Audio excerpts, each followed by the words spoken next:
Ég heiti Sigríður Ágústa og ég er fatahönnuður. Hugmyndafræðin á bakvið mína hönnun er skapandi tjáning og saga.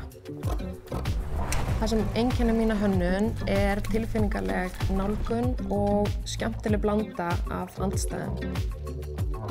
Hönnunarferli mitt er ekki alveg þetta hefðbundna, heldur nálgast ég það út frá efninu sjálfu, hvað það þolir og hvernig það getur tekið á sig nýja merkingu. Ég vinn langmest með svona vintage efni og maður finnur það kannski ekki alveg í efnavörubúðum í dag.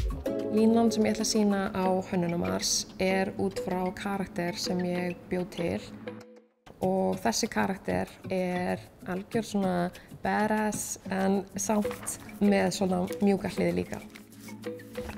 Það sem ég sé fyrir mér í framtíðinni er að sameina hátækni, handverk og hönnun.